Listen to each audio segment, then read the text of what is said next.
All right, everyone. Well, thank you so much for taking the time to join the Osteosarcoma Institute's Grant Cycle Info session. My name is Chelsea Blanks. I have the honor and privilege of being the Director of Operations here at the OSI, is what we call the Osteosarcoma Institute.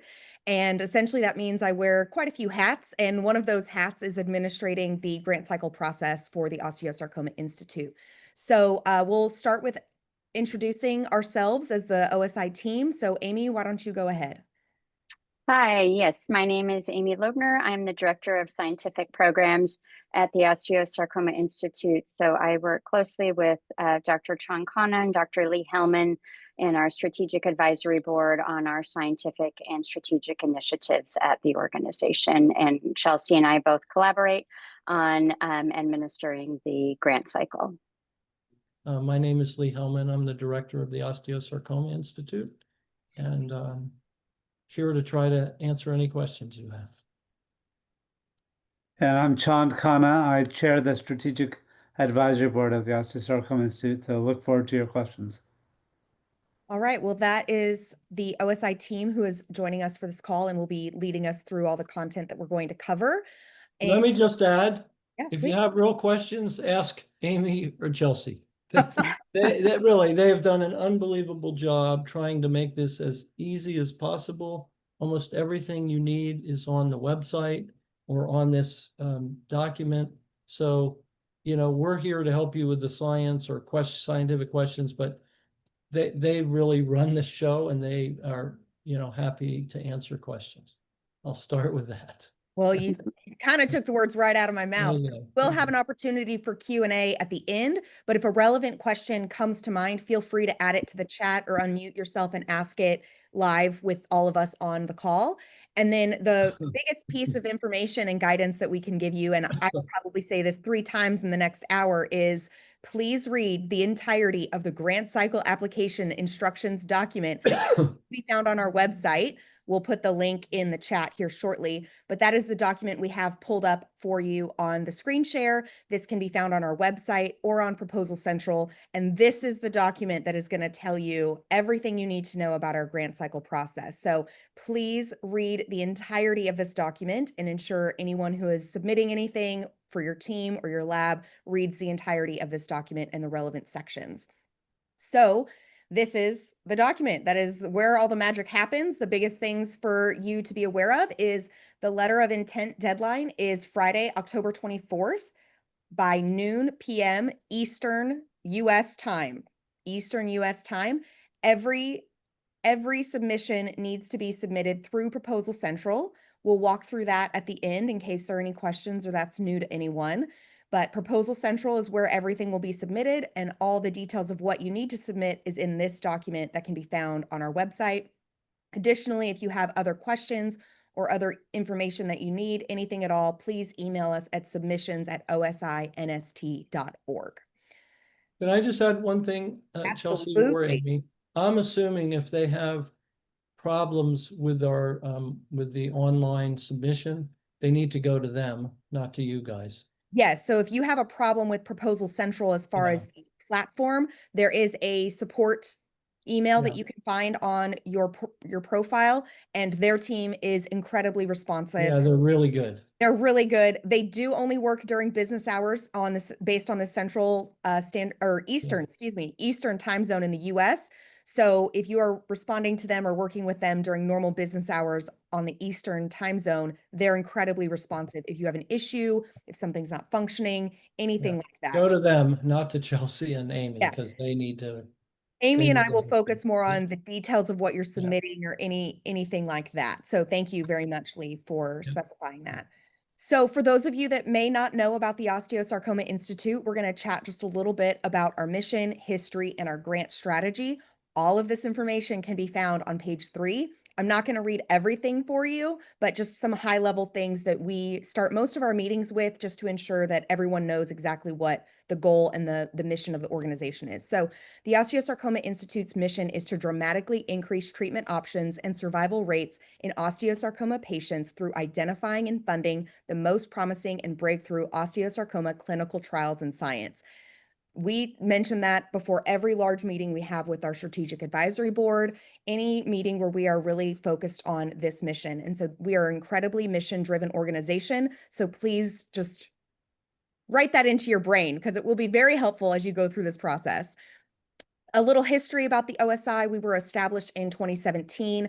It was envisioned by the What Would Willie Want Foundation, which we call the Quad W Foundation. They convened a conference in 2015 to challenge experts in osteosarcoma research to expedite work that could improve outcomes. This meeting led to the formation of the Osteosarcoma Institute. A little bit about our grant strategy here. The OSI employs a multifaceted strategy in which grant funding plays an important role. Our grant programs provide both immediate hope to patients through clinical trials and long-term hope through earlier stage translation of scientific ideas that have the potential to result in a new treatment. We also have correlative science program and a high-risk, high-impact program. Dr. Hellman and Dr. Khanna will go into all of those programs here shortly. As of today, the Osteosarcoma Institute has committed $10.5 million towards a comprehensive portfolio of 18 multi-year funded studies. We maintain a high level of involvement and accountability with our grantees through regular and rigorous progress reporting. That's even mentioned in the document as well. So again, I'll reiterate that letters of intent must be submitted through Proposal Central by October 24th at 12 p.m. Eastern Time. I'll turn it over to Dr. Hellman to go through our programs. Okay, so if you have the program, I'm just going to give just basically tell you what these are, but I hope you read these. And so I'm going to review briefly before we go into a little detail, clinical trials and correlative studies, page 4 and 5. So does anyone, before I just start going through things, does anyone that is thinking about submitting a clinical trial or a correlative science study have any questions?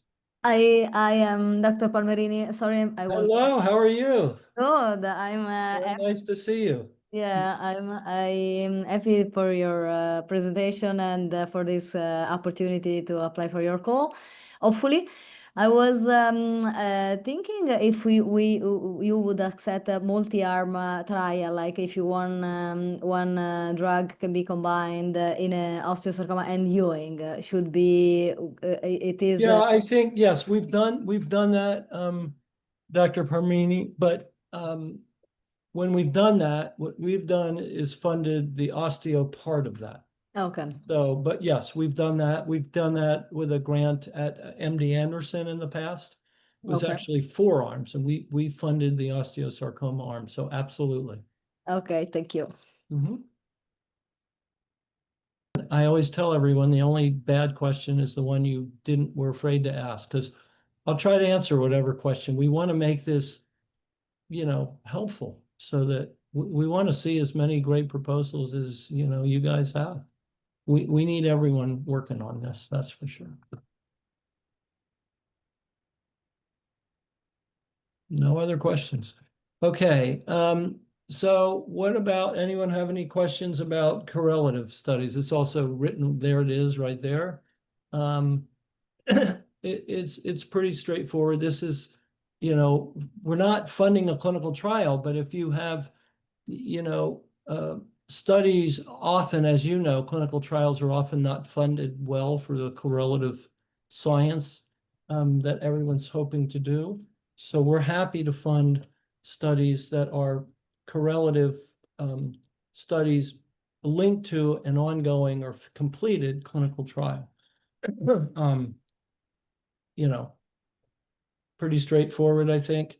The one thing that I am a stickler for, and I ask all of you to think about this, is we've all seen this, doing correlative studies that aren't powered to get a statistically meaningful result. Yeah, you're nodding your head. Yeah, because we've all seen it, and that's not a good thing. So that's the one thing I want to really emphasize. Any other questions about correlative science that we would fund? And in the same thing, if there's a big, study that included 2 or 3 sarcoma types and a big chunk of it was osteo, we would fund correlative studies focused on osteo. if that was a correlative study you wanted to do.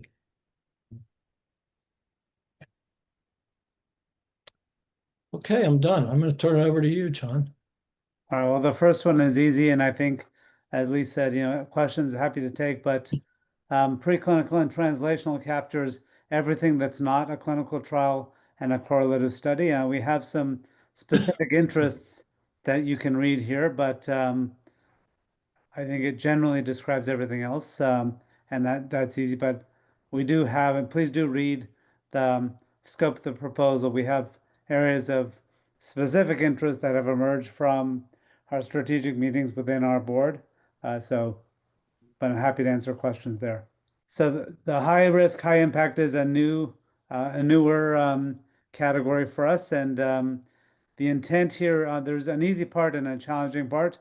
The easy part is high risk is clearly defined by us, and that is a grant usually would require an abundance of preliminary data to be supported in a conventional granting process. The high risk approach says we don't need that preliminary data. We'll take a more close look at the review process and stay close to you early in the grant to make sure you're on track. But the preliminary data is not required as a basis to submit a grant. So that's the easy part is we want new ideas that may not have established preliminary data in osteosarcoma.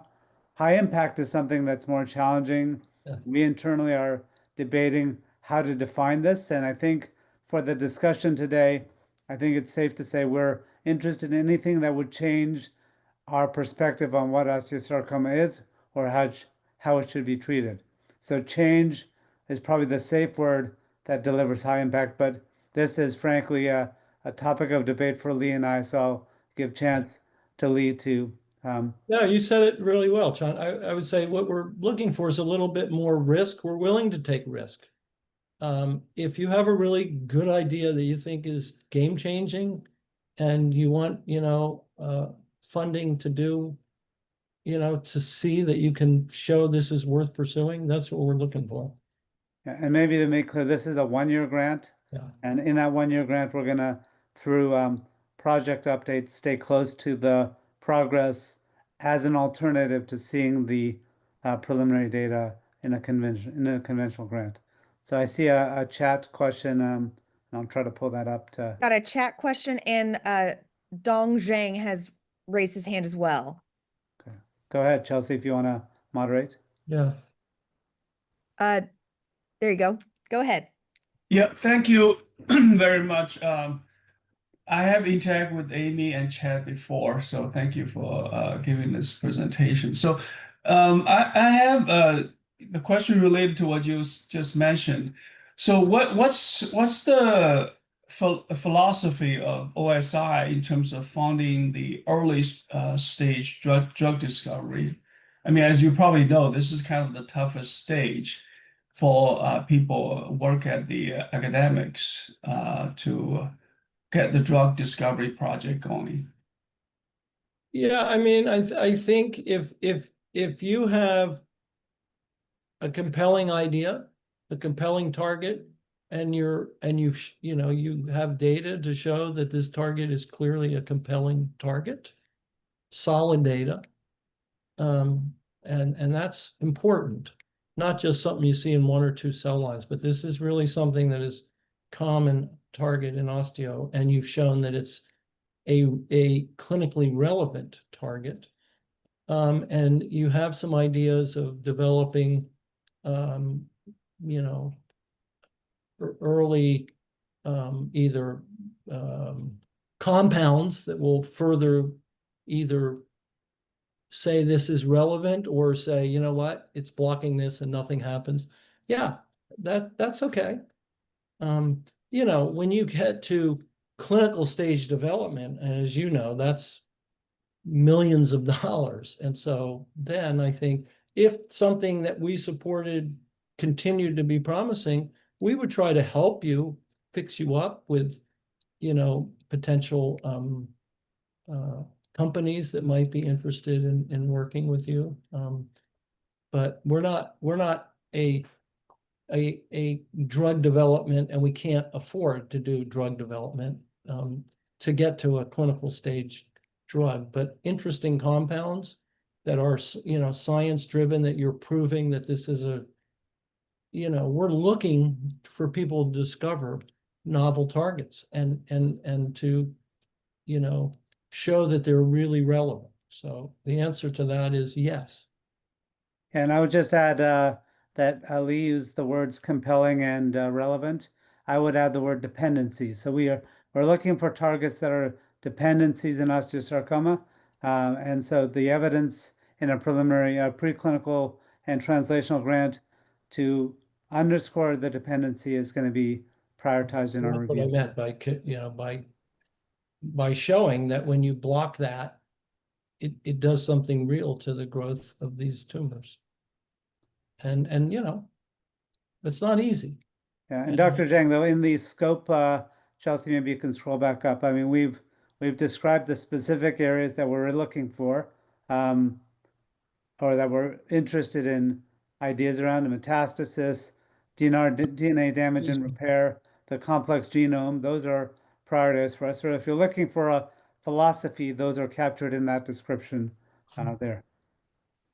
We've got some questions in the chat that we want to tackle live for everyone. So I think the one quick statement, Amy, do you want to take that or do you want me to? Sure, I'll just make sure everyone knows the question. So the question was, can revised LOIs which incorporate the reviewer's comments from the previous year be submitted? And Chelsea just pulled up here on resubmissions that only one resubmission is acceptable for the same project. And likewise, the second question is, you know, how different does a project need to be if you've already resubmitted once? And again, that follows that one resubmission of the same project. Other than that, it needs to be a different project moving forward if you are going to submit to our grant cycle. Additionally, the question was about young investigators. Are they also encouraged to apply? And there is also language in this document about, you know, how reviewers will look at the investigators for the project. Chelsea, if you want to pull It's right above. It's that right up. Yes, above. thank Yeah. you. Yes, Yeah. yes. And so that's the information. Yes, a junior investigator can certainly apply, but knowing that information in terms of the investigators' publications, qualifications, research track will be considered as part of the application and review process. And the other thing that we look for, which is why it's included, is if you're a young investigator moving to a new institution, we want to see evidence that that institution is going to support you for protected time to do the research you're proposing to do. And that really is more relevant to the MDs in the group, but, you know, for PhDs that have to, run classes 35 hours a week in whatever biochemistry or whatever the field is, we need a commitment from your institution that you're going to have protected time to do the research. That's what we're looking for from your institution. And let me just Especially take a for crack junior at the next investigators, part of the especially question. for junior investigators. That's really important.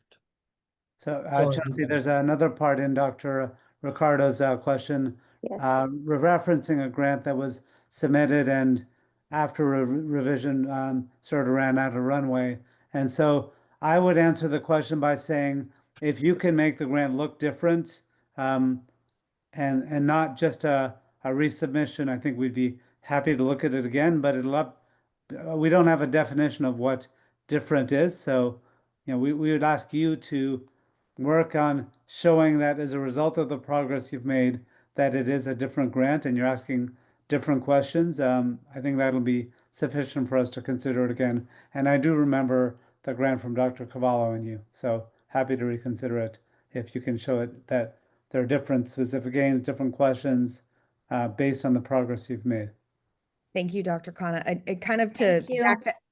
to back that up for those of you who have not submitted to the Osteosarcoma Institute. We haven't mentioned this yet, but one of the things we do in the LOI and full proposal phase is each applicant receives feedback from the review committees, and that is what Dr. Ricardo is referencing.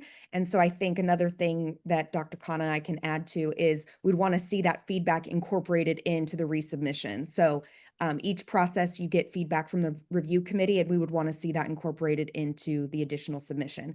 And then there was a question about how many proposals you can submit per cycle. And again, on page 6, that's mentioned that applicants can only submit 1 letter of intent.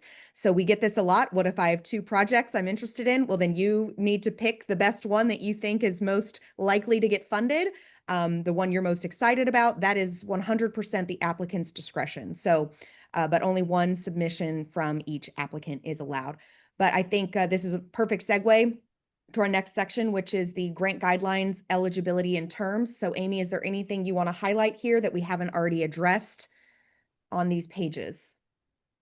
No, I don't. Any questions? Any more questions? I have a Sure. question on clinical trial and the correlative study. There is any, we are considering to apply to teams to the same concept, clinical trial and correlative. There is a priority for that, or they might be independent or link, whatever. It's as long as the idea is good. No, I see. So you're asking if you want to do a clinical trial that has correlative. Yeah, so If you can put that into our funding, and that's it's in there for a clinical trial, it's $800,000 over a 3-year period. So if that covers your clinical trial, and the correlatives, or that's enough to do, and you have money from somewhere else, that's fine. I mean, we'd love to have people have. Yeah. So the idea would be to have 2 teams, so one applying for the clinical trial and one for the correlative, and the correlative Associated with the same study? Yeah, associated with that study. Yeah, it's gonna be tricky but yeah, I guess we'd have to think about that because, Of the course, correlative study can't be done unless you know the clinical trial is gonna happen. okay, Right? but the correlative will have, of course, a part dedicated to the sample of the trial, but also a Yeah, preclinical. well, I guess it depends on Oh, now it is written, yeah. how it really looks, yeah. Okay, thank you. And obviously, we couldn't fund one without the other, so you're really asking for 2 studies. But I guess there are 2, so we'd have to think, Yeah, they'd have to be compelling, I would say. Okay, yeah, I'm thinking about the drug, the drug combination in the preclinical and more simple in the clinical, something like that. But Right, well, you'll have to think about it. If it's a totally different team, but I don't know. It seems difficult, but not impossible. Amy, anything? Any other questions? Yes, no. So I think just on here, I do want to just bring up, so as Chelsea mentioned, the letter of intent deadline of that Friday, October 24th at 12 p.m. Eastern. And then the letter of intent decision is February of 2026. So you will hear from us by February, whether it's a leap year or not, 28th or 29th. So we just ask that you hold any outreach to the Osteosarcoma Institute until that end of February, inquiring about the status of your LOI submission. Likewise, also just, for full submission information, that is April. And then the funding decisions again in July, July 31st. So again, holding any questions about decisions until the very end of the month there. And some questions that we do get from time to time is this first bullet point here is we can only provide grant funding to nonprofit charitable institutions or organizations. So we are not able, we have had inquiries in the past about giving to a company, and we are not able to do that. It has to go to a charitable organization inside the United States and outside, but you just need to provide that documentation that the organization is the equivalent of a nonprofit if you are not in the United States. And that has to do with our status as a nonprofit. It's Correct. elaborated a little bit on here as well. Yes. Yeah. Yeah. And certainly if there's any questions, that is an area we welcome answering questions from you on that. Additionally, this is, MD, PhD, with a faculty appointment. So if for some reason you are currently a resident or a fellow, but by the time the grant would be awarded, you have a faculty appointment, that is acceptable. We would just need to receive documentation around that. I just realized, Amy, we don't have a DO, Doctor of Osteopathy. I would think that would be acceptable as well. We have or equivalent. Yes, or equivalent there. Oh, Yes. okay. Yes, sorry. Yes. Okay. Yes. Sorry. Agreed. Okay. And I think we've touched on these other points, but if there are any questions, but I will tell you, we will not consider any grant applications that do come in after the deadline. Those will not be considered.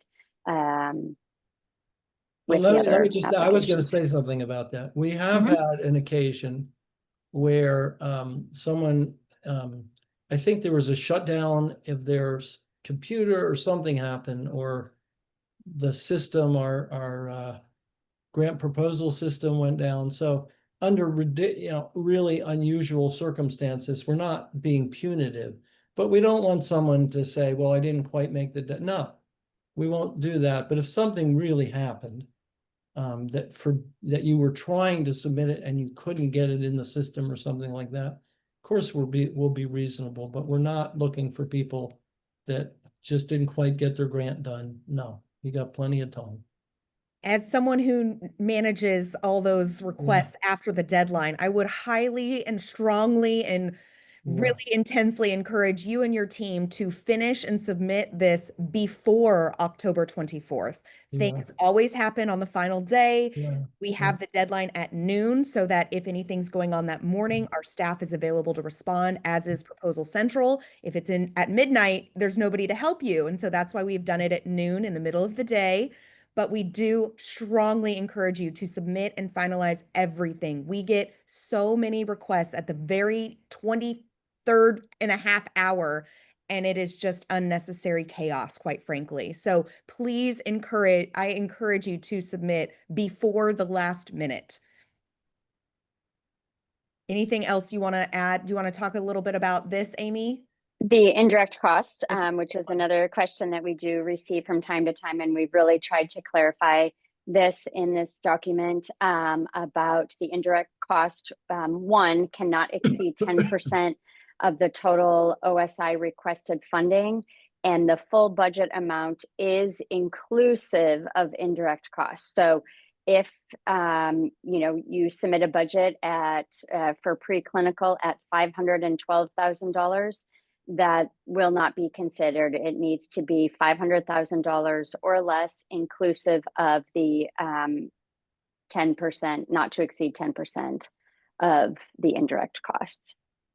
As Chelsea mentioned, all of the application submissions instructions, this document is also available on Proposal Central, and that is also where you will find the required templates for each of the various grant programs for the LOI. The formatting instructions are here. I'm not going to read them to you, but we have received grants that have not followed this, and we will send them, if it's at the very last minute, there's not much we can do about that. If you submit it ahead of time and it's in the wrong format, we will kindly advise and let you know so you can resubmit by that deadline. These are the two phone numbers for Proposal Central, and then for the Osteosarcoma Institute, please email only this inbox. Please do not email Chelsea and I directly. This is the inbox that we all are able to see so we can respond in a timely manner to any questions that come in. Okay, and then this page really gets to the point of, funding and reporting. at the full proposal stage once we select the grants that we will fund going forward. But we have this in here just so you are, well aware of the requirements for contracting, how funding will be provided, and the reporting requirements, which I will just highlight. For reporting, if you are awarded a grant, we require every 6-month reporting on the financial portion of your project, and then a progress report on an annual, once a year basis, once your project is funded. And High impact is quarterly, so that's a different system. correct, that's the only one, yes, and that's a 1-year grant, just as a reminder. And then we do have some publication and publicity requirements here of what the grantee will need to provide to us as a grant recipient, so that we can inform our donors who so graciously support this important work that you all are doing. Any questions about this section, eligibility, contracting details? Feel free to unmute yourself and chime in. We'll keep going. Okay, Amy must have answered every question. All right, Dr. All right. I can go over this part too, Chelsea, unless Dr. Hellman would like to, just in terms of what's required for the LOI. Dr. Hellman, would you like to do this? Maybe we should start with, if you've looked at this, does anyone have any specific questions? This And then is Amy, I'd be happy for you to answer. this is just for the letter of intent, and Yeah. this matches the proposal central letter of Yeah. intent process. Template, yes. Just to be clear in my own head, because I always forget this, does the 10 pages include your references or not? That information is on Proposal Central, so Yeah. you should be able to see It's it not there. here, but it's on Proposal Yes. Central. Yes, I the think it directions are. doesn't, because, if you have, I don't know, 50 references, it might. So I think it doesn't include your space for your references. But it says references cited, so I don't know, but it should be in the proposal. It is a Yes. 10-page maximum. It is 10 pages. With references. Yep. Okay. Well, And I have a question on the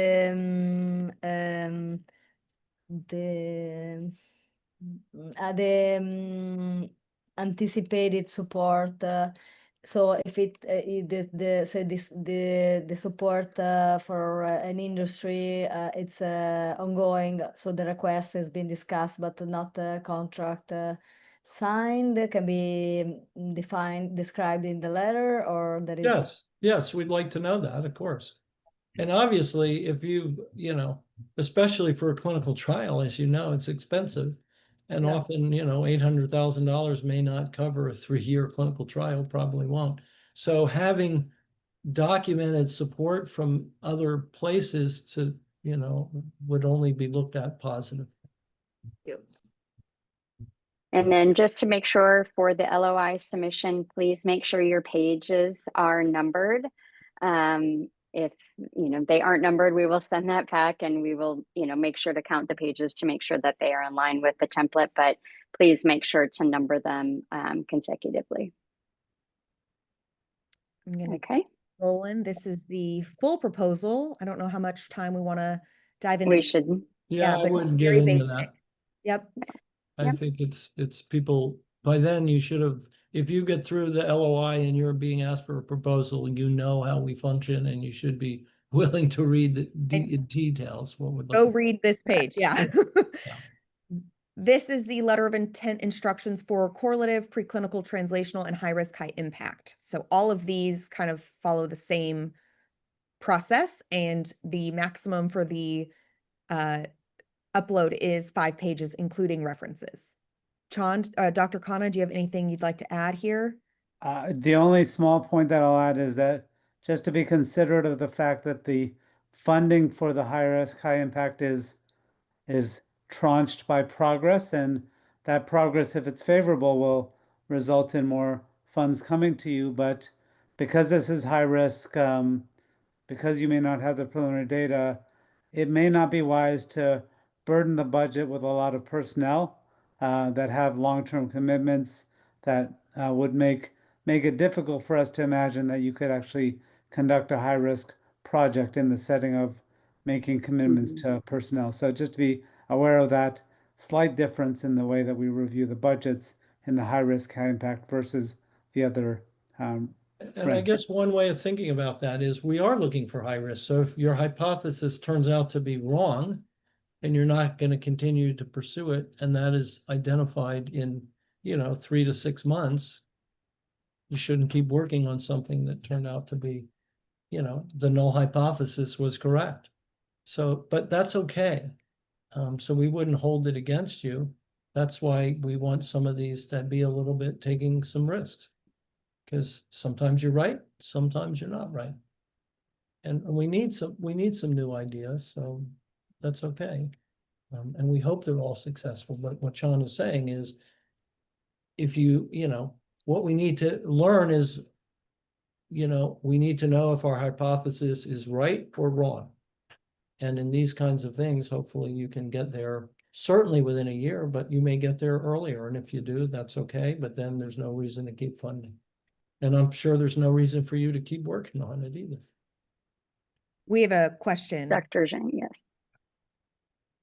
Thank you. So I think, as I mentioned to Dr. Khanna before, my lab identified FANCAM as the target for ALT positive cancer, and we've been working on finding small molecule inhibitor for FANCAM for a while. We try to use multiple strategies, doing conventional screening, chemical screening, and also recently we set up a collaboration with computation scientists at Brookhaven. But the computational way, using AI machine learning to do the virtual screening, mainly rely on the Brookhaven computation scientists. So, but they're gonna put me on as a collaborator. So if I'm kind of at least at the early stage as a kind of potential collaborator, would that count as one proposal from my lab? If I kind of have another project, That doesn't sound right. No, that doesn't sound like an independent proposal. No. So it's going to become, even if I'm playing a minor role Well, at the then early that should be stage. funded by Brookhaven. Okay, but that's a separate story. But you would think this situation that will count as one proposal from my lab also. Well, if the proposal looks like we would review it as any other proposal. And certainly, if in that proposal you showed you had access to other things at Brookhaven, that we wouldn't hold that against you.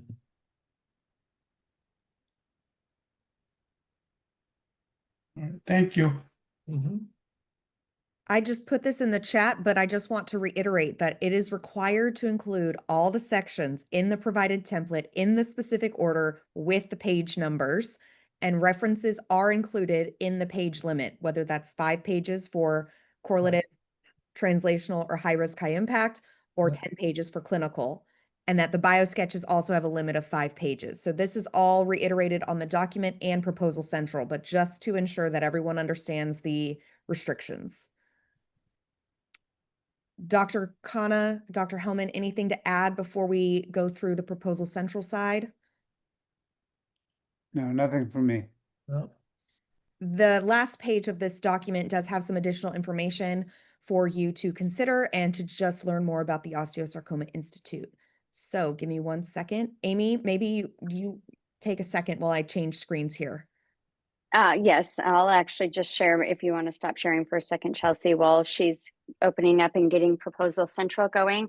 I do want to let everybody know the FDA, in collaboration partnership with the Osteosarcoma Institute, we are hosting on Friday, October 10th, a workshop, and let me share my screen.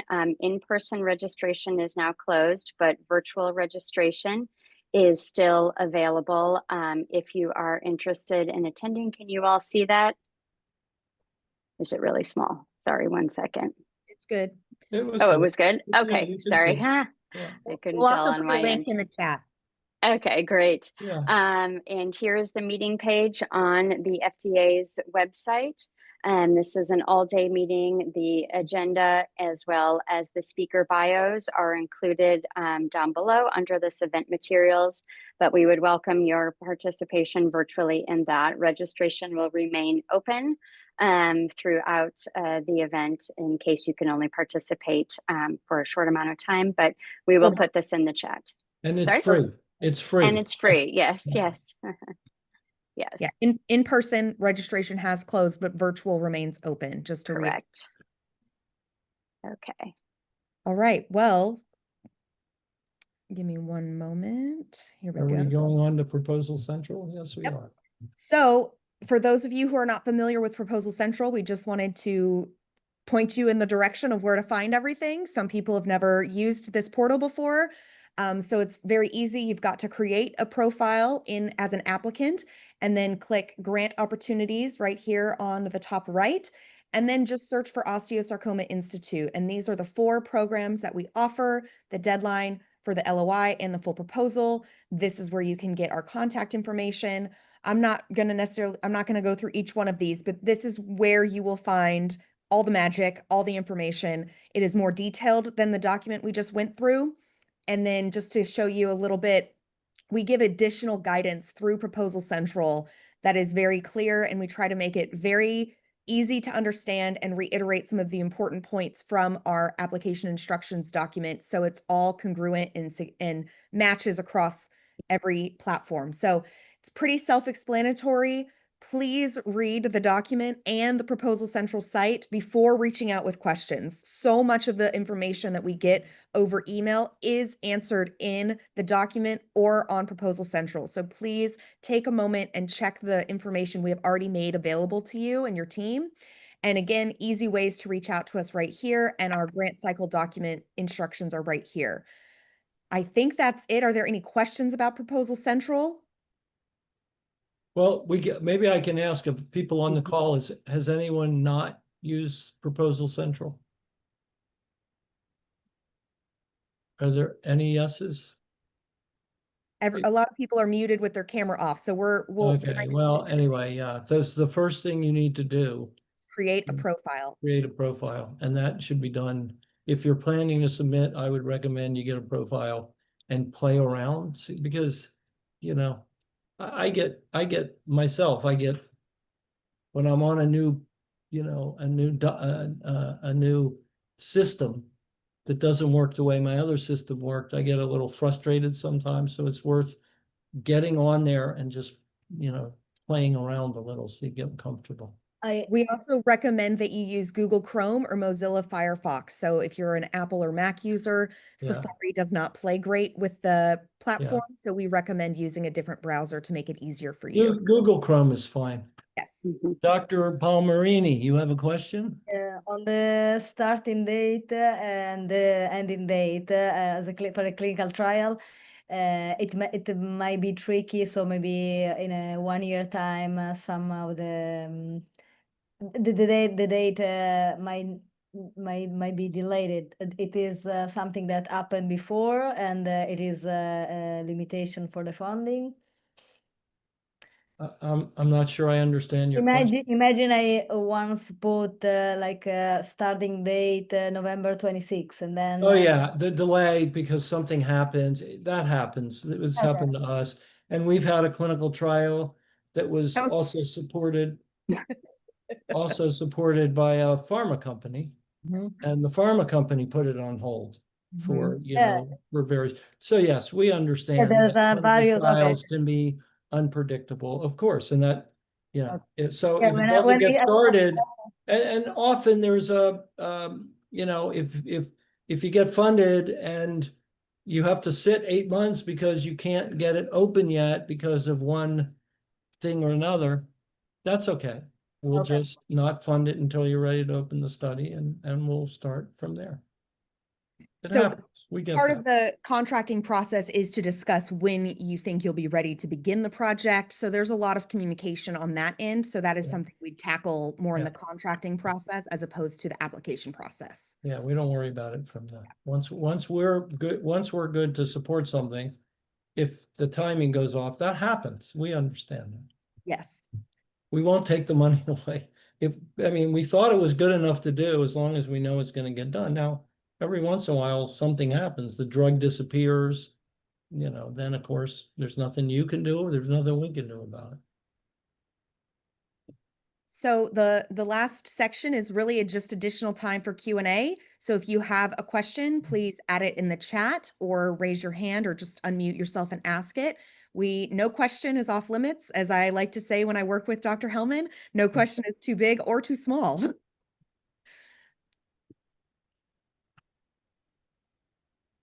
Is there anything in the chat? I'm trying to look now. I can't.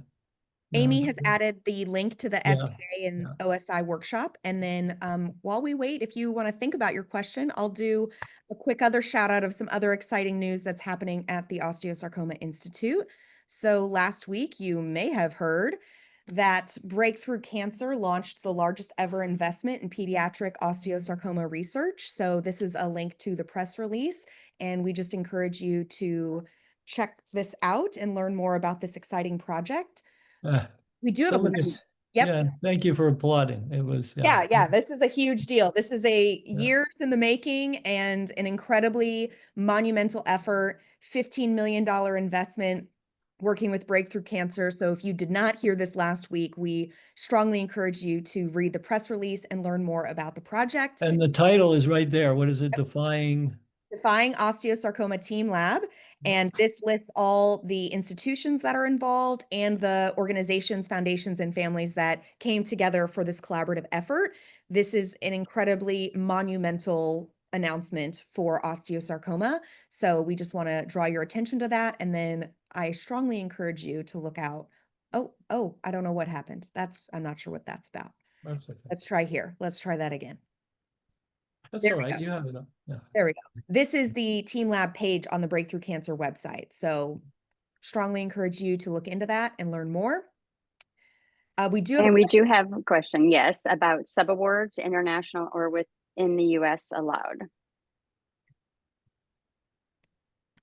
Are sub awards allowed? Yeah, Yes. yeah. I mean, I think we can do that if there's, if it's in the proposal and it's clear that, there is a piece of that work that's going to be done elsewhere and some of the funds are going to be, that's okay, but it needs to be included. You can't throw it on later. We need to know about it and we can. But I think in general, I don't remember. I think the sub awards would go through your institution, not through us, I believe. Is that right, Chelsea? Both Chelsea and Amy. I believe so. Yeah, I think that's how we would do it. We would send it to your institution and you would find a way to provide the sub award.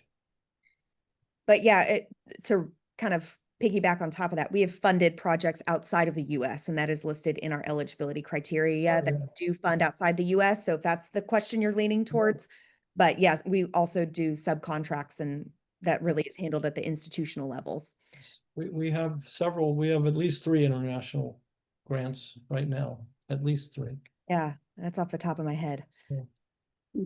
Any other questions?